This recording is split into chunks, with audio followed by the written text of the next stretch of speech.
The broadcast is now starting. All attendees are in listen-only mode. Good morning, everyone. Welcome to our continuing webinar series on responsible data stewardship. CMMC, data stewardship in the defense industrial base and what you need to know.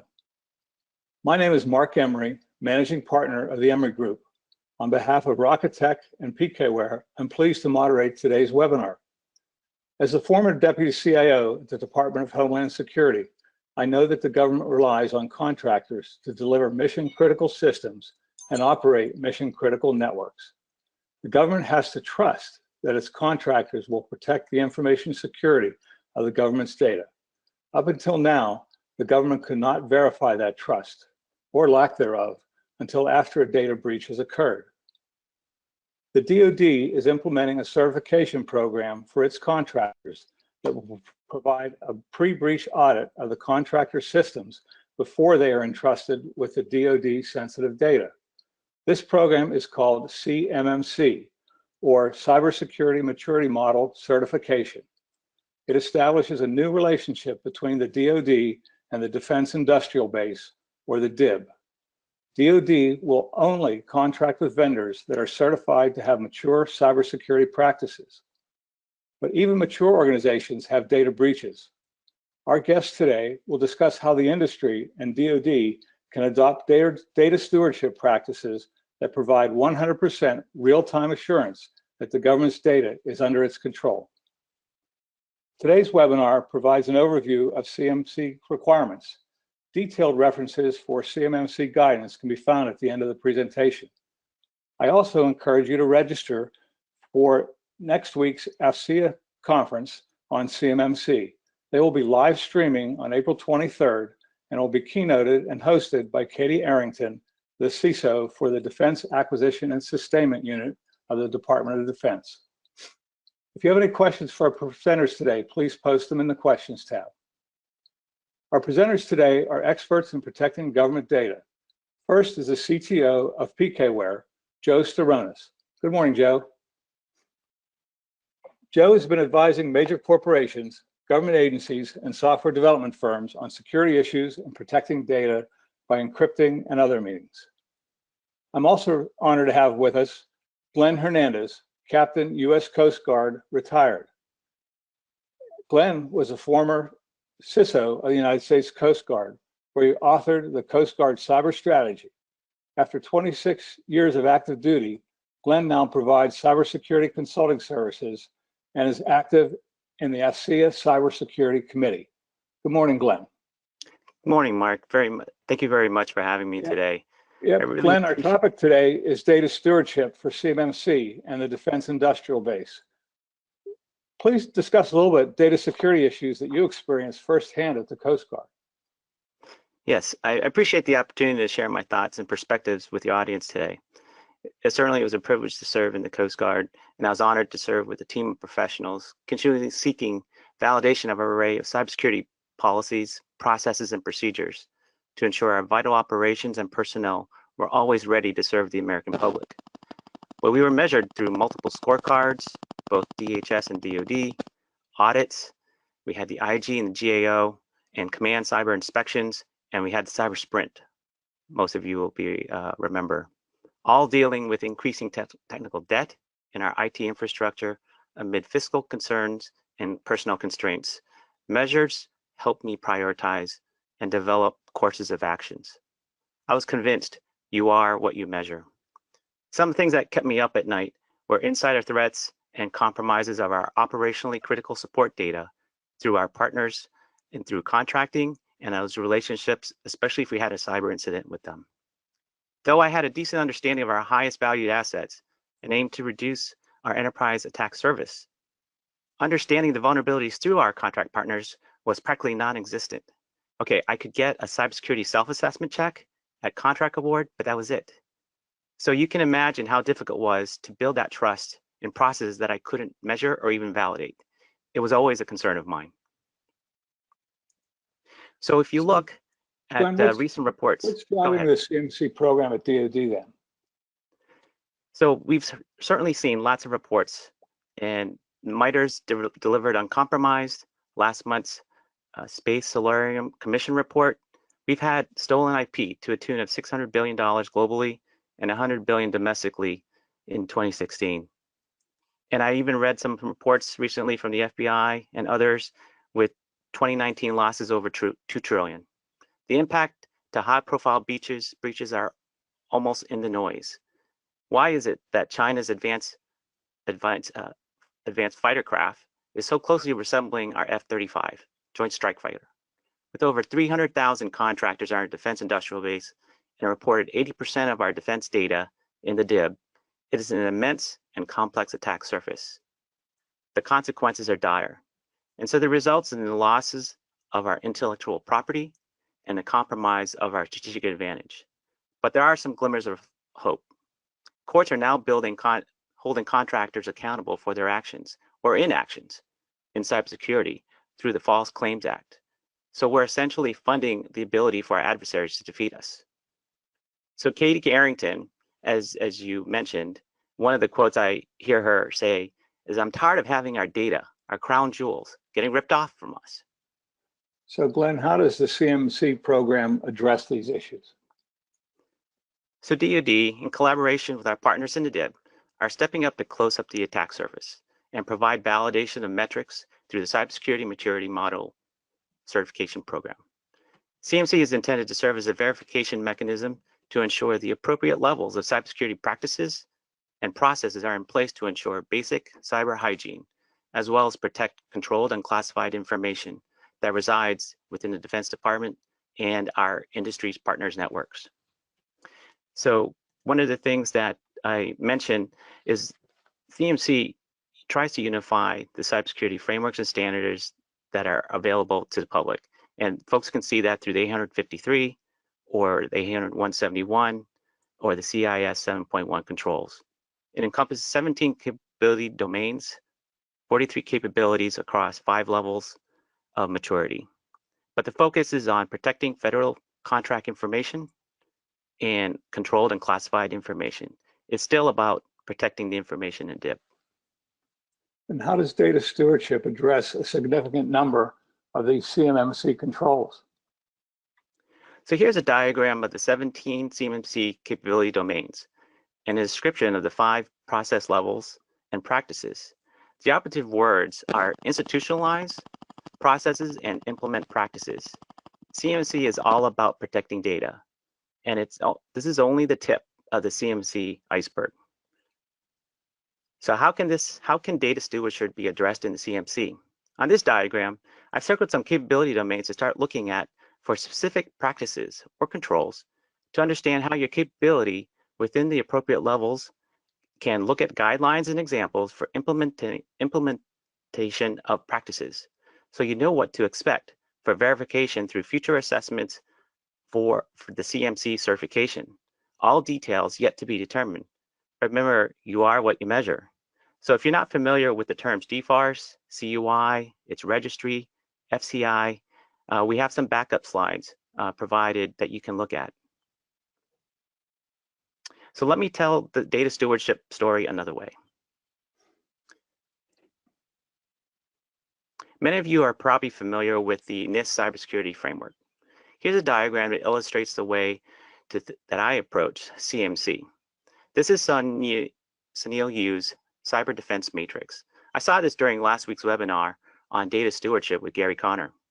Since CMMC incorporates the CSF, I thought about how to protect data using this framework, but I also wanted to understand my maturity through technology, people, and processes.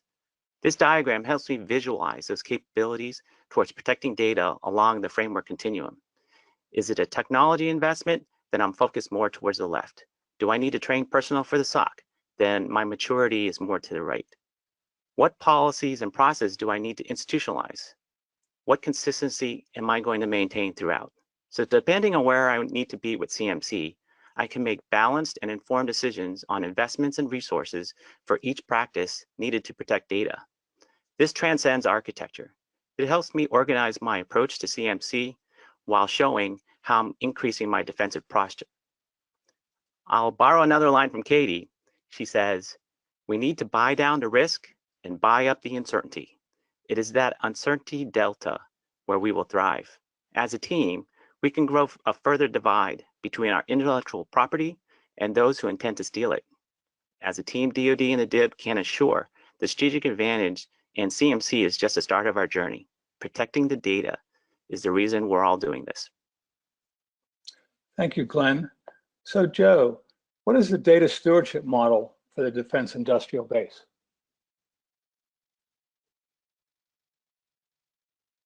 Thanks, Mark. The data stewardship model for the DIB is really the foundation of the CMMC is, I think, data stewardship. I was glad that actually Glenn actually talked about the NIST cybersecurity framework, because when we think about identify, protect, detect, respond, recover, data stewardship is really in the identify, protect space. And data stewardship is actually owned by the government. The data to be protected, this is really about what data needs to be protected, when and where it's going to be protected, and who has access to the data. We know we have to protect controlled unclassified information, but what does that consist of? Is it intellectual property? Is it personally identifiable information? Or is it other DIB program data? The foundation for CMMC, I said, is data stewardship, which really encompasses discovery. So we need to be able to understand where that sensitive data is. Classify, once we've discovered it, we need to be able to tag it so that we know what type of data this is.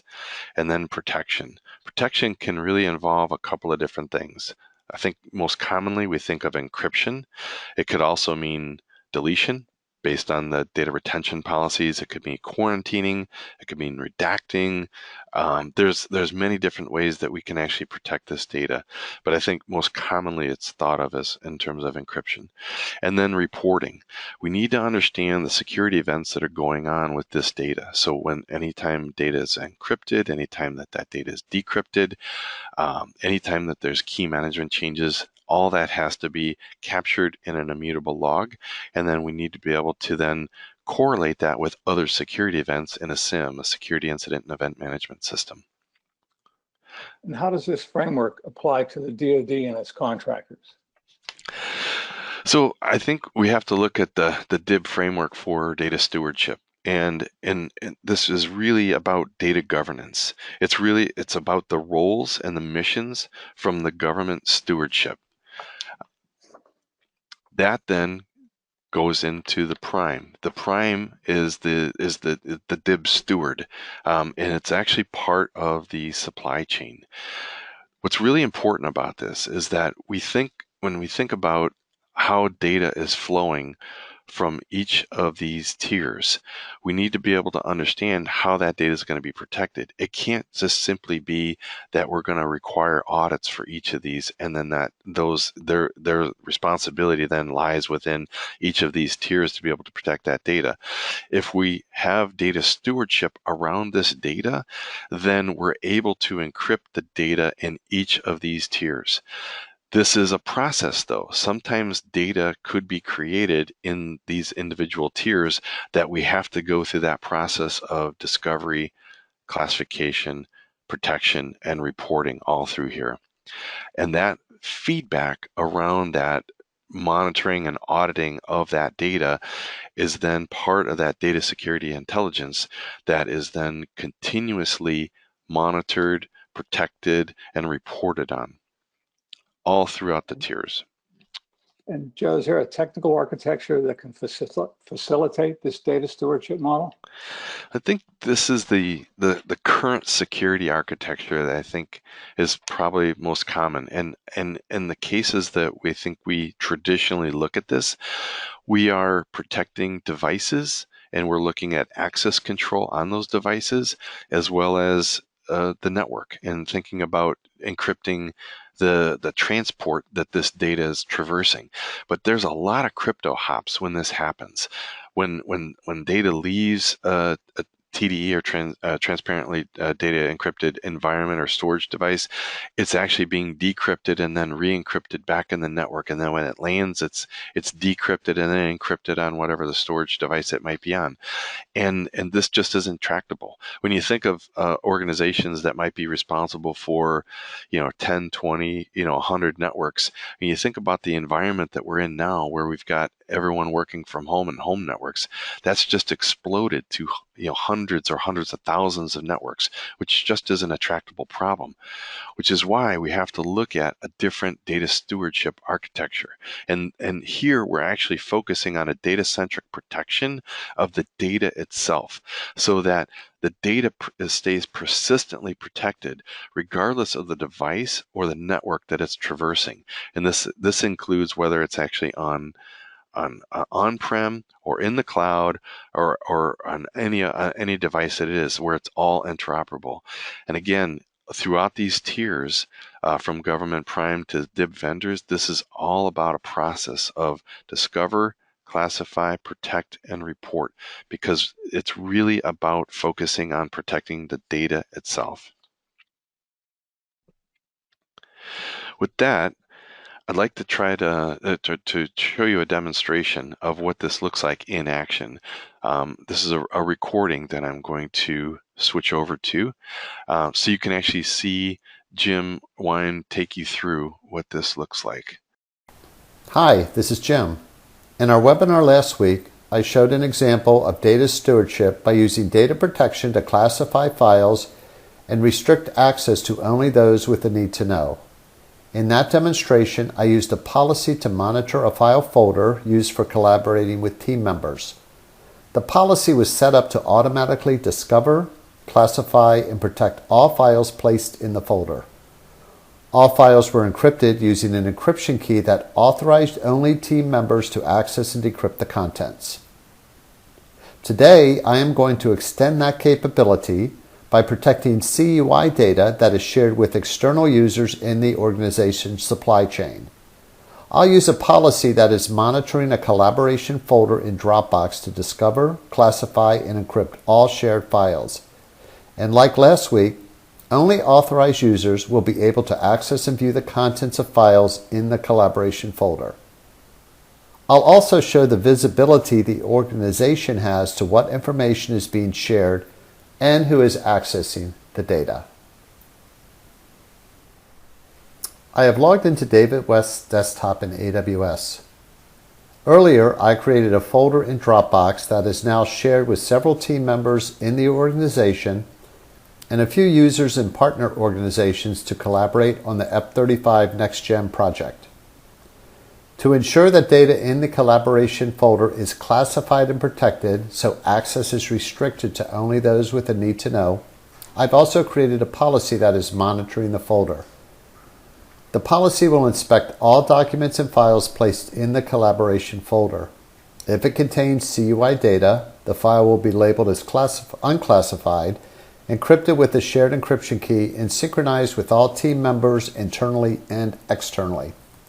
If the file contains sensitive data that is not appropriate CUI data to share, the file will be deleted and a tombstone file will be left in its place.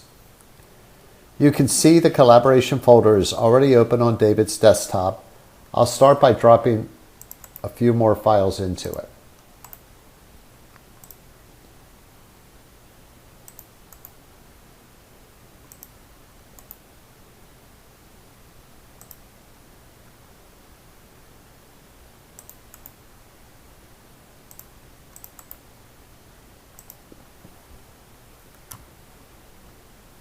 All files have now been inspected and encrypted. While we're waiting on one more here to finish up the process.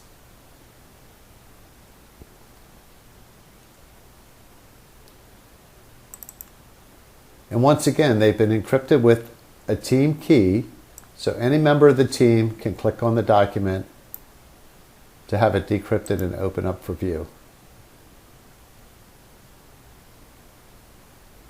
Now let's go to the desktop of one of our partners, and you'll see that partner also has the collaboration folder open. Once again, they can click on any document to open up and view that document. Once they close it, the document is put back into its encrypted archive.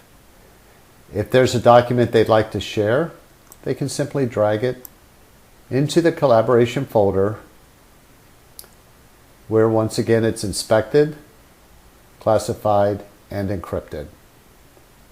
Then it's synchronized or shared with the other team members. Now let's go back to David's desktop, and I just wanted to show you a file that shouldn't be shared in this fashion. This particular file contains credit card numbers. If David copies this file into the collaboration folder, the policy is going to inspect it, see that it contains sensitive information that should not be shared in this collaboration folder, and it will leave a tombstone in its place. It removes the document, leaves a tombstone in its place. If I open that up, you'll see the name of the document, and it will inform David that it's been deleted per policy.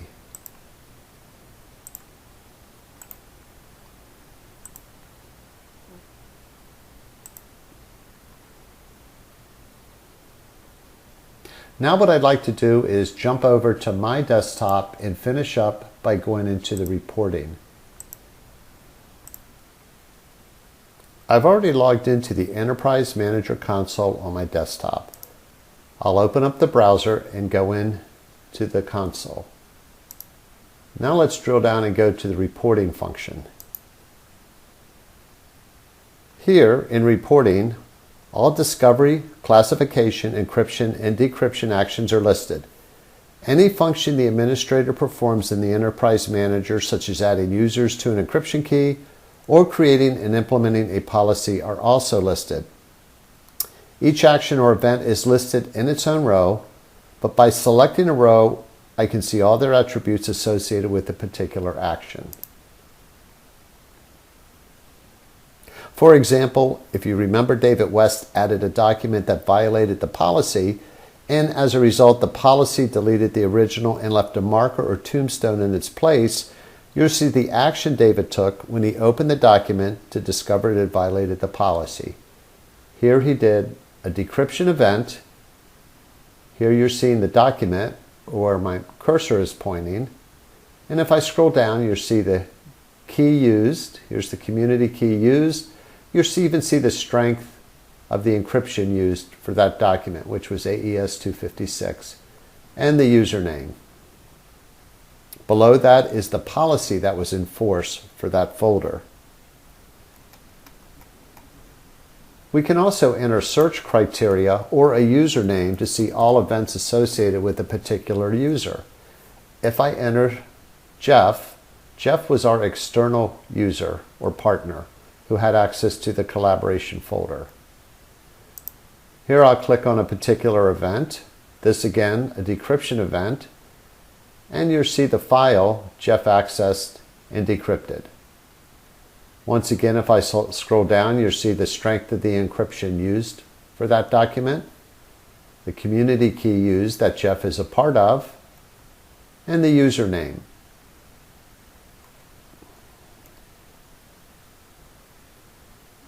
These events can be viewed in this browser or exported to a SIM tool for reporting, auditing, and setting alerts. That wraps up this demonstration. Thank you for your time.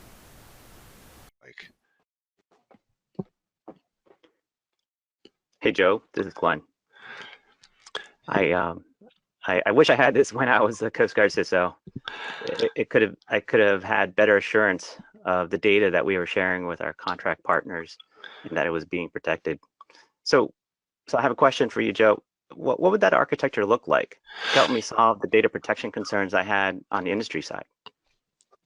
Yeah, thanks, Glenn. This is a reference architecture of what this would look like actually being implemented right now. There's in this case we can see the prime as an example has about 5,000 users, roughly 20 terabytes that contains unrestricted data, so data that doesn't actually have to be protected, prime restricted data, which is just encrypted with the DIB prime's key, as well as DIB restricted data that contains the key of both the DIB prime and the DIB vendor. So that data can then be exchanged over with the DIB vendor, where with the DIB vendor itself has about 500 users, again, contains about 5 terabytes of unrestricted data as well as some DIB restricted data. So you could see from here, instead of actually just focusing on protecting the device or network, we're able to actually take a data-centric approach to this and being able to protect that data through these tiers. So with that, I would like to hand it back over to Mark. Thanks, Joe. Thanks, Glenn. We have time for a couple questions. One question is this architecture expensive, or will it impact my cost for preparing for a CMC audit? Can you comment on that?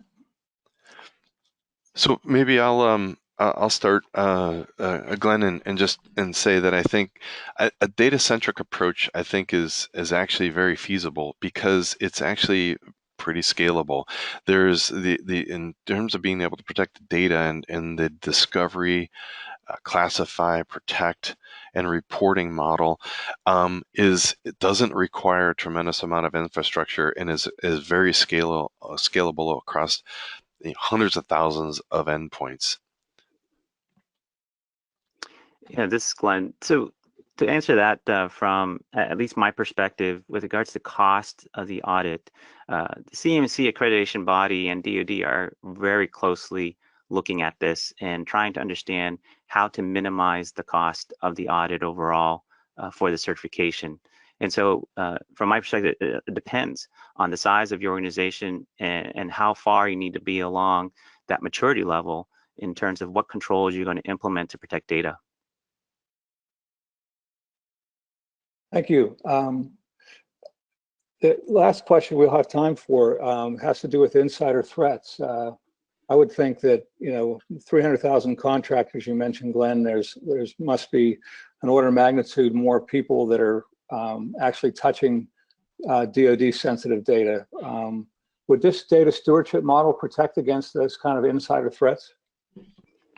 Well, absolutely. With attribution, and now you have the ability to audit and log when data is being used and where it's being sent, or what policies and permissions are you allowing the CUI and FCI to be transported between partners, whether it's the prime and the sub. I think it's an opportunity to have more visibility on insider threats, and with AI and other tools, the ability to overcome the insider threat is much greater if you have those type of protections in place. And does the data stay protected, whether it's on the prime or the subs or back in the government's network?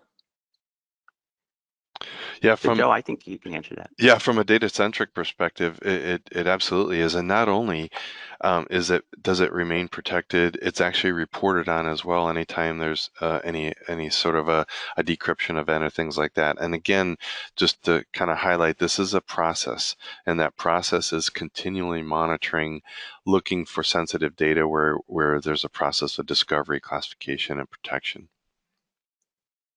Because I look at it this way: if you're able to tag the CUI and FCI appropriately that comes over from the government, then that data is tracked appropriately as it's handed over from the government to the prime or the subs. And now you have positive control over that as it's moving through its data life. Wow. Well, thank you, Glenn. Thank you, Joe. That's all we have time for questions today. I'd like to tell the audience that our webinar series continues on April 30th. And we're taking a week off because we're recommending that you actually tune in to the AFCEA Symposium on CMMC on April 23rd. And you can see the link here how to get to that. Our next webinar will be April 30th, and our topic will be on teleworking, the new data protection imperative. And with everybody teleworking these days, I'm sure everyone will want to listen into this informative webcast. This is Mark Emery. Be safe, everyone.